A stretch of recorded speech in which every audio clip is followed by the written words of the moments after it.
रामजी लाल सुमन को लेकर लगातार विवाद और भी गहरा रहा है और आज जो तस्वीरें आगरा से सामने आ रही हैं, इस वक्त की सीधी तस्वीरें हम आपको दिखा रहे हैं। रामजी लाल सुमन के आवास के बाहर पुलिस का भारी जमावड़ा है और रामजी लाल सुमन को अलीगढ़ जाने से आज रोका गया है। आज सुबह ही अलीगढ़ जाने का प्रोग्राम था रामजी लाल सुमन का। वहां पर एक पीड़ित परिवार से मुलाकात करने के लिए रामजी लाल सुमन अलीगढ़ जा रहे थे, लेकिन उससे पहले ही बैरिकेडिंग कर दी गई। उनके घर के बाहर भारी पुलिस बल तैनात कर दिया गया और उन्हें घर पर ही नजरबंद कर दिया गया। ये सीधी तस्वीरें हम आपको आगरा से रामजी लाल सुमन के आवास के बाहर से दिखा रहे हैं, जहां पर भारी भीड़ नजर आ रही है। सपा के कार्यकर्ता भी मौजूद है, लेकिन पुलिस बल निश्चित तौर पर इन तस्वीरों में दिखाई दे रहा है। रामजी लाल सुमन अपने जो कार्यकर्ता हैं उनके साथ बैठे हुए हैं, बातचीत कर रहे हैं, आगे की रणनीति बना रहे हैं। और रामजी लाल सुमन मीडिया को संबोधित करने की बात उन्होंने कही है। मीडिया का जमावड़ा भी लगातार उनके आवास के बाहर दिखाई दे रहा है। पिछले दिनों जब वो अलीगढ़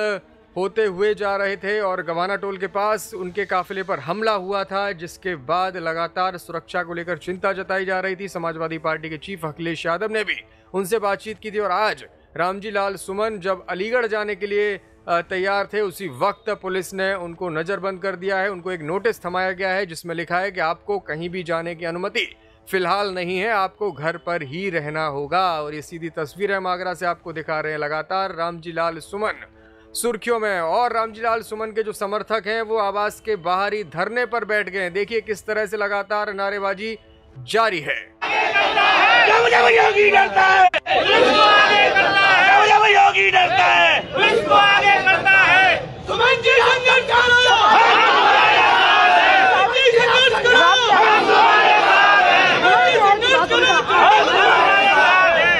बाबा साहब का ये सम्मान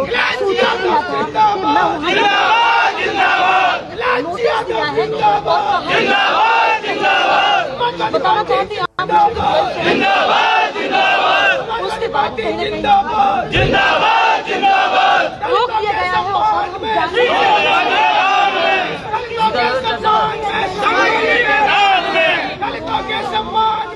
तो इस नारेबाजी के बीच रामजी लाल सुमन भी मीडिया से रूबरू हो रहे हैं। रामजी लाल सुमन मीडिया से बातचीत करते हुए क्या कुछ कह रहे हैं आप सुनिए। ये सीधी लाइव तस्वीरें हम आपको आगरा से दिखा रहे हैं। हमें आज अलीगढ़ जाना था,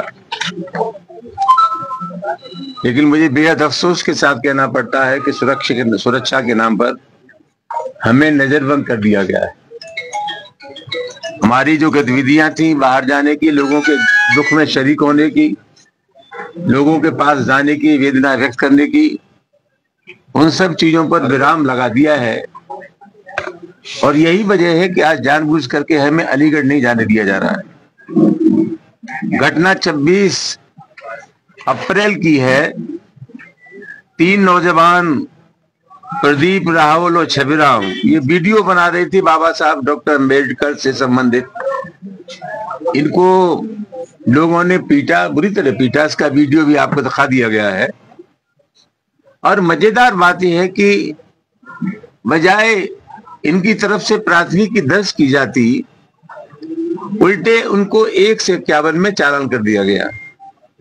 इनकी बेशुमार पिटाई हुई, नंगा किया गया, पूरे शरीर पे निशान है, जख्म है।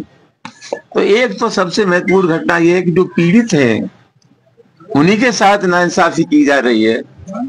और एक बात सी आ गई है उत्तर प्रदेश में दलितों के खिलाफ अत्याचार की। आप लोग जानते हैं कि हम 27 तारीख को बुलंदशहर जा रहे थे और गवाना चेक पोस्ट में हमारी गाड़ियां रोक ली गई। हमें नहीं जाने दिया बुलंदशहर। वहां भी एक सुनहरा गांव में पीड़ित दलित परिवार से हम लोग मिलना चाहते थे और उससे टोल से 3 मीटर पहले हमारे साथियों के ऊपर, हमारे ऊपर प्राणघातक हमला किया। वहां पुलिस ने कहा कि बहुत सख्त कार्रवाई होगी, लेकिन कुछ लोगों को, 3-4 लोगों को 1 से 51 में पकड़ करके इनको तत्काल छोड़ दिया गया। अपराधियों के साथ बिल्कुल मेहमानों जैसा व्यवहार हो रहा है।